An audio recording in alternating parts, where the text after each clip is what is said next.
Hoy vamos a hablar de un tema muy importante que es cómo implementar el sistema de gestión de seguridad y salud en el trabajo para cualquier empresa.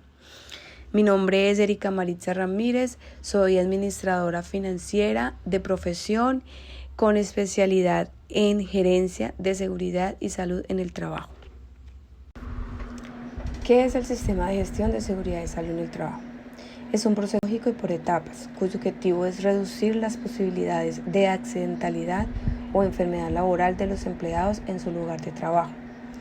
Recordemos que el sistema de gestión de seguridad y salud en el trabajo es el conjunto de acciones, decisiones, evidencias que una organización presenta para poder demostrar que día a día labora con un gran objetivo, que es evitar que los empleados se les accidente o se les enferme, y con ello garantizar la efectiva prestación de los servicios o productos que esa organización genere. Vamos a hablar de cómo implementar ese sistema de gestión. No es llenar la empresa de documentos para que cumpla la norma, es más bien aprovechar esos recursos, esos talentos que ya tiene la organización orientado a esa gestión de riesgos para evitar al final del día que la gente se accidente o tenga enfermedades laborales.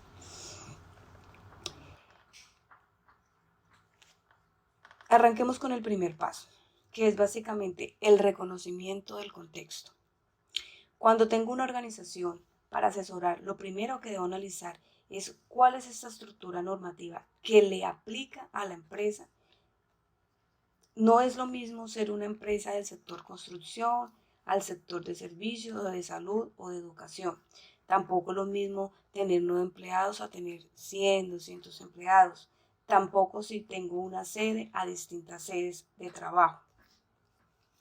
Lo primero que tengo entonces que analizar es el contexto de la organización, esas características propias, y dependiendo de esas características busco cuáles son los requisitos de ley que le aplican a esa empresa. Naturalmente, hay requisitos transversales que les aplican a cualquier tipo de empresa. En Colombia, por ejemplo, el decreto 1072 del 2015 o ahora la resolución 0312 del 2019 son dos grandes normas que le aplica a la organización, pero también hay normas específicas para cada sector en el cual yo me muevo, así como cuando estoy asesorando un colegio de carácter oficial, es decir, del Estado, pues no le aplica el decreto 1072, sino que tiene una norma específica para poder hacerlo.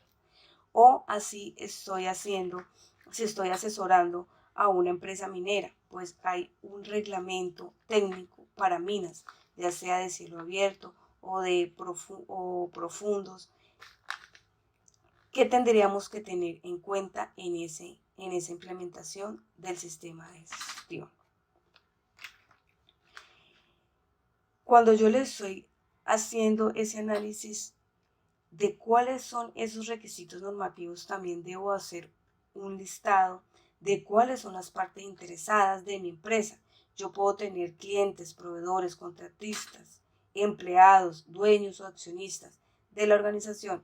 Puedo también tener comunidades influenciadoras o en las cuales yo influyo dentro del desarrollo de mis servicios o mis productos, y naturalmente tengo que tener en cuenta cuáles son esas necesidades de seguridad y salud en el trabajo y expectativas que cada uno de estos actores tienen para luego tenerlos presentes a lo que yo voy a llamar el sistema de gestión. Algo muy importante y que se les recomienda al momento de implementar un sistema de gestión es que siga el ciclo de Deming, ciclo de PHBA, es decir, los 4 pasos: planear, verificar, hacer y actuar. Con esos 4 pasos podrá garantizar que la organización sea muchísimo más efectiva. Es importante como paso 2 identificar los riesgos y valores dentro de la empresa. Te sugerimos utilizar la GTC 45, Guía Técnica Colombiana. Esta guía te explica paso a paso cómo identificar y valorar los riesgos presentes de la organización. Lo tercero tiene que ver con definir la política y objetivos del sistema. Es importante que dé prioridad a 3 elementos fundamentales. Primero, el cumplimiento de la legislación. Segundo, cultura de seguridad, la conciencia y la sensibilización para que todos sus trabajadores participen en una cultura de seguridad. Tercero, el gran compromiso para la dirección para gestionar los riesgos presentes y con ello facilitar la reducción de los accidentes y las enfermedades laborales. El cuarto paso tiene que ver con el plan de trabajo anual, es decir, que a partir de todos los diagnósticos que hasta esta época ya tienes realizada, empieza a identificar cuáles van a ser tus prioridades, cuáles van a ser las actividades para este plan o cronograma de trabajo. Establece unos recursos, unos responsables y, muy importante, aún más, fechas de implementación de todo lo que te has propuesto realizar. El quinto paso, programas de capacitación e inducción para los trabajadores. No es capacitar a todos en todo, es establecer qué capacitaciones necesita cada uno de los trabajadores de acuerdo al nivel de riesgo que está expuesto. No tiene sentido, por ejemplo, que le dé una capacitación de trabajo en equipo a un portero que siempre trabaja en turnos solitarios. Establece cuáles son las prioridades, organiza un cronograma detallado con unos recursos, unos responsables, apóyate también en la ARL o en distintas organizaciones que de forma gratuita te puedan suministrar información, capacitación, recursos de calidad, por ejemplo, el SENA te puede ser un gran aliado en este proceso. Sexto paso que te invitamos a realizar es la preparación, prevención ante emergencias. Es decir, identifica cuáles son las rutas de evacuación que vas a utilizar, cuáles son los puntos de encuentro, las alarmas, las alertas, y haz un análisis de vulnerabilidad para saber a qué estás expuesta la estructura, los procesos y las personas de tu empresa. Continuamos con el séptimo paso, reporte e investigación de incidentes, accidentes, enfermedades de trabajo. En este paso es fundamental que establezcamos como mínimo 3 importantes acciones. El primero, ¿cuáles van a ser los mecanismos de reportes de incidentes por parte de los empleados? El segundo, ¿cuál será el equipo? Y mejor aún, ¿cuáles serán sus competencias para investigar los incidentes o los accidentes cuando se presenten? ¿Cuál va a ser el acompañamiento que le vas a realizar a los empleados que por cosas de la vida, por falta de seguridad dentro de la empresa, se vean abocados a una enfermedad o a un accidente de trabajo o incidente? El octavo paso, sugerido por el Ministerio de Trabajo, tiene que ver con la definición de los criterios para compras o adquisiciones críticas. Es decir, aquellos proveedores que te prestan servicios o productos que podrían generar accidentes al interior de sus instalaciones, como por ejemplo la reparación de un aire acondicionado. Muy seguramente aplicará trabajo en altura y eso aumentará la exposición a los riesgos. Noveno, medición y evaluación de la gestión en seguridad y salud en el trabajo. Es decir, identificar cuáles serán los indicadores para evaluar si ese sistema que se diseñó responde a la gestión de los riesgos prioritarios en la empresa. Y algo muy importante, involucrar a los miembros involucrar a los empleados para establecer metas e indicadores claros de los cuales todos hablen un mismo idioma. Décimo punto, corresponde básicamente a las acciones correctivas y preventivas, de cómo a partir de esos resultados de esa evaluación vas a mejorar constantemente. Algo para tener en cuenta y muy importante al momento de implementar el sistema de gestión de seguridad y salud en el trabajo es documentar los procesos. Definamos primero qué es lo que la organización quiere que aparezca como evidencia que realmente se necesita con ello luego entonces empezar a ese proceso de definir los documentos, redactarlos, aprobarlos y luego implementarlos. Mínimamente lo que debería de estar documentado es lo que realmente tengo que mostrar como evidencia. Recordemos que en seguridad y salud en el trabajo, muchos de los aspectos que trabajamos se puede convertir en pruebas frente a una demanda, posibles demandas laborales o una investigación de un accidente o una investigación de una enfermedad profesional o laboral. Entonces, en ese caso, es preguntarnos si realmente ese formato, ese procedimiento, esa guía, ese instructivo, ese protocolo que estoy documentando le aporta valor a la gestión de los riesgos, y si la respuesta es que sí, entonces pasar a ese proceso de documentación. Como todos sabemos, las ARLs tienen guías instructivos bases que podemos tomar como ejemplo, pero qué bueno que esos documentos se adapten a la cultura de la organización para que al final no sea la empresa que tenga que adaptarse a los formatos, sino por el contrario, que los formatos se adapten a las condiciones y necesidades de la empresa. No necesariamente yo tengo que crear guías, instructivos, registros, formatos, sino que es la empresa automáticamente a partir de ese análisis, ese contexto, es lo que decide qué tipo de documento va a manejar. Naturalmente, hay unos responsables propios de seguridad y salud. Se podría decir que el COPAS, Comité Vial, el Comité de Convivencia Laboral, las brigadas, los responsables de procesos, las personas que tienen personal a cargo, hasta el mismo responsable del sistema. Pero para este caso vamos a hablar del COPAS, Comité Paritario de Seguridad y Salud en el Trabajo. ¿Por qué paritario? Porque están conformados por un número igual de representantes de los trabajadores como de la empresa. Todos los miembros tienen voz y voto en la toma de decisiones. Según la legislación colombiana, se exige que en todas las empresas, si tienen más de 10 trabajadores, se llama COPAS. Menos de 10 trabajadores, se llama vigía. El empleador nombra directamente sus representantes al comité y entre ellos designan el presidente. Los trabajadores eligen los suyos por votación libre y el comité en pleno elegirá el secretario.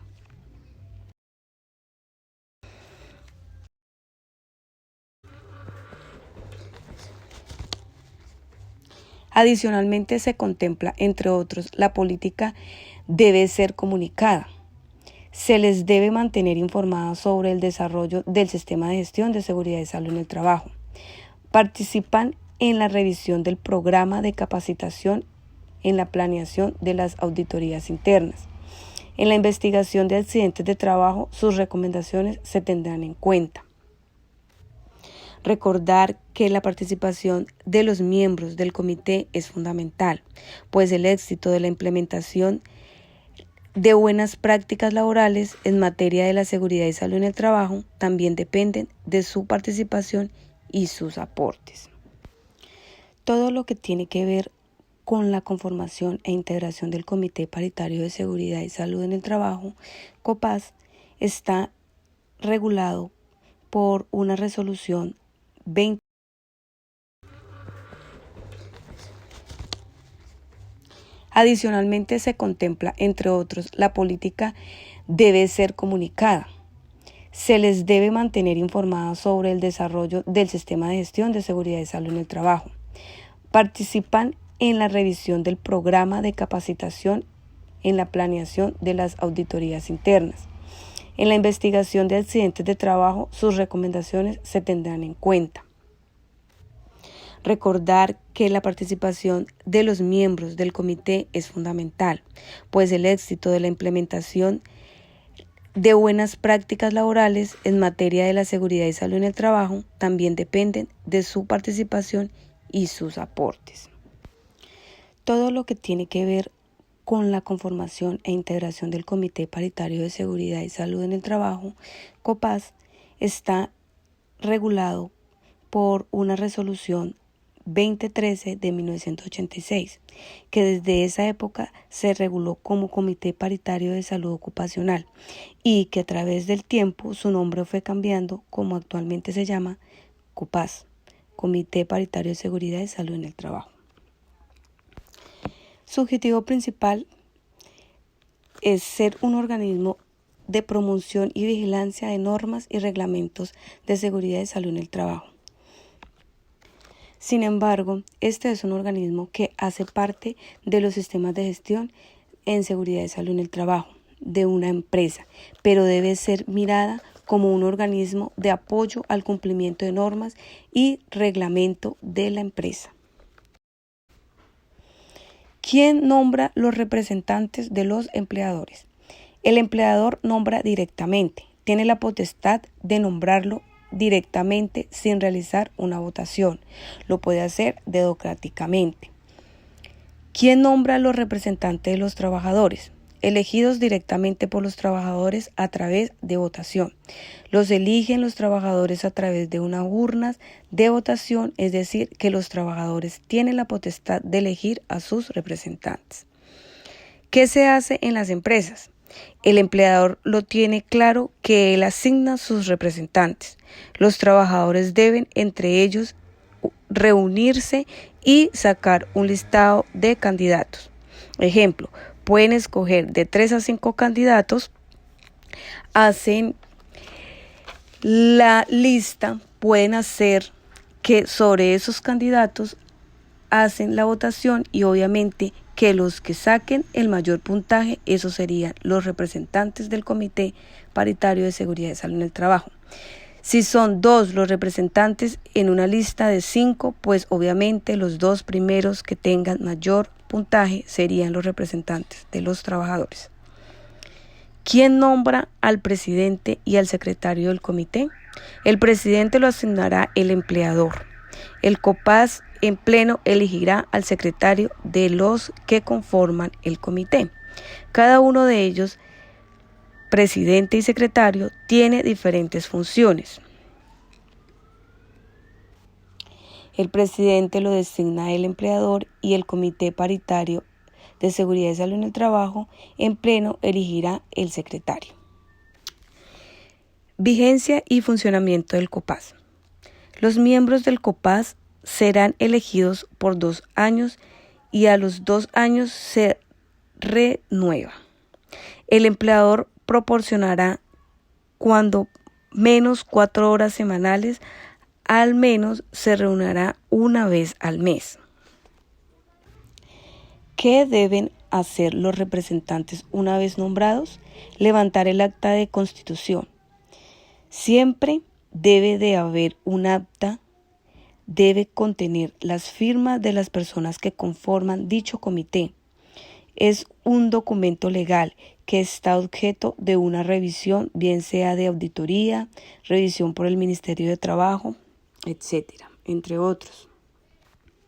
En esta misma reunión, el COPAS definirá la manera de dar cumplimiento a sus funciones mediante la elaboración de metas, objetivos y un plan de trabajo. Eso es básicamente lo que se espera del comité. El plan de trabajo. Quizás es una de las cosas más importantes del comité porque es el trabajo de un año, donde mensualmente se deben de reunir y donde semanalmente deben de emplear un tiempo. El comité paritario debe de tener una participación activa, no digo diaria, pero sí semanal, con reuniones mensuales y con resultados. O sea que este comité sea un apoyo al sistema de gestión de seguridad y salud en el trabajo. Deben de estar alineados a los mismos objetivos del sistema de gestión. No es un organismo sancionatorio. Funciones del COPAS. Primero, elegir el secretario del comité. Se realiza ya cuando está conformado el comité, lo realizan en una reunión en pleno y eligen el secretario. Investigar las causas de los accidentes de trabajo y enfermedades profesionales. Proponer medidas o actividades. Proponer y participar en capacitación. El comité debe tener sus programas de capacitación. Estudiar sugerencias de trabajadores. Buscar el mecanismo para que los trabajadores propongan sugerencias, como por ejemplo un buzón de sugerencias. Pues es una herramienta muy didáctica que se debe tener en cuenta. Visitar los lugares de trabajo. Como popularmente se conoce, inspecciones de seguridad. Mantener el archivo de las actas, no solo de las actas, sino toda la documentación que se va generando. Funciones del secretario. Funciones del secretario. Verificar la asistencia. Tomar nota de los temas tratados. Llevar el archivo de actividades desarrolladas por el COPAS. Es muy importante tener en cuenta que el COPAS no se ocupa de trámites o asuntos referentes a la relación contractual, laboral, propiamente dicha, problemas personales, disciplinarios o sindicales. Sí se trata de temas de seguridad y salud en el trabajo, prevención y vigilancia de normas y reglamentos. Elementos de protección personal, conocidos como EPP. Está definido todo equipo, aparato o dispositivo especialmente proyectado y fabricado para preservar el cuerpo humano, en todo o en parte de riesgos específicos, accidentes del trabajo o enfermedades profesionales. El empleador tiene deberes en relación con el suministro y la utilización de los equipos de protección personal. Un equipo de protección personal es un equipo que protege al usuario del riesgo de accidentes o de efecto adverso para la salud. Puede incluir elementos como cascos de seguridad, guantes, protección de los ojos, prendas de alta visibilidad, calzado de seguridad, arnés de seguridad y equipos de protección respiratoria.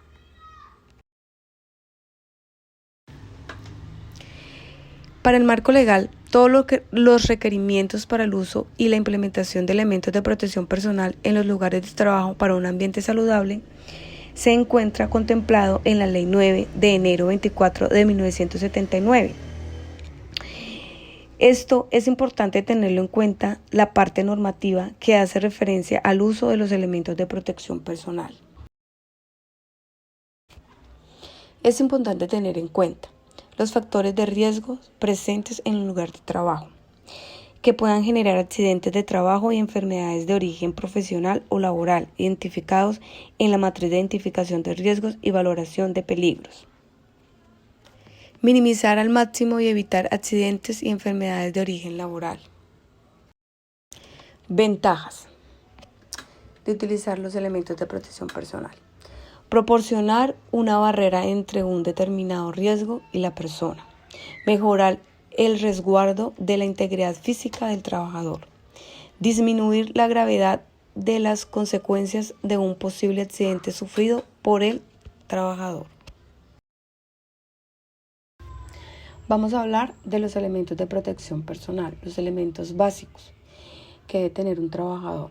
Protección visual, las gafas, protección para la cabeza, el casco, protección auditiva, protección respiratoria, protección para las manos, los guantes, protección, ropa de protección, protección para los pies, las botas, especialmente que sea punta de acero.